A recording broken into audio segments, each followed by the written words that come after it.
সম্প্রতি ব্রাজিল গণমাধ্যমের একজন সাংবাদিক রাফিনহার ব্যাপারে একটা নিউজ ছাপিয়েছে, যেখানে দাবি করা হয়েছে ব্রাজিলের হয়ে শেষ ম্যাচে বলিভিয়ার বিপক্ষে খেলতে ইচ্ছুক ছিলেন না রাফিনহা। এ নিয়ে কোচের সাথে হয়েছে মনোমালিন্য। এবার সেই সাংবাদিককে একহাত দিলেন রাফিনহা, করেছেন পার্সোনালি মেসেজ। তার উপরে বেজায় চটেছেন এই ব্রাজিলিয়ান। তাকে উদ্দেশ্য করে বলেছেন সামনে এই ধরনের নিউজ যেন তাকে নিয়ে না করা হয়। মূলত ব্রাজিলের সঙ্গে বিশ্বকাপ বাছাই পর্বের শেষ ম্যাচটা অনুষ্ঠিত হয়েছে বলিভিয়ার বিপক্ষে তাদের হোমে, যেখানে ভূপৃষ্ঠ থেকে 4000 মিটার উপরে খেলতে হয় ম্যাচ।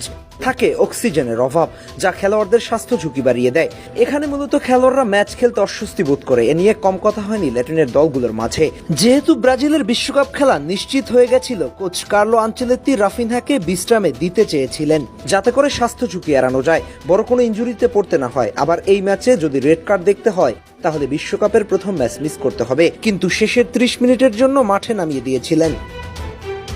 কিন্তু ব্রাজিলের এই সাংবাদিক রাফিনহাকে নিয়ে নিউজ ছাপিয়েছে তিনি নাকি বলিভিয়ার মাঠে খেলতে রাজি ছিলেন না।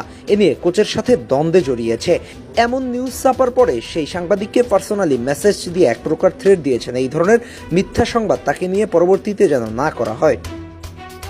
মূলত দেশের কাছে রাফিনহাকে ভিলেন বানাতে চেয়েছিলেন এই সাংবাদিক, কিন্তু দেশের প্রতি রাফিনহার ডেডিকেশন সম্পর্কে জানে ওই সাংবাদিক।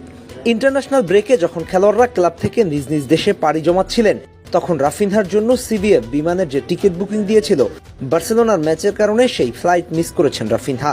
কিন্তু ব্রাজিলের ট্রেনিং সেশন যেন কোনোভাবেই মিস না হয়, তার জন্য সিবিএফ এর পরবর্তী টিকিটের জন্য অপেক্ষা না করে নিজ উদ্যোগে প্রাইভেট জেট বিমান ভাড়া করে ব্রাজিলে ফিরে এসেছিলেন রাফিনহা।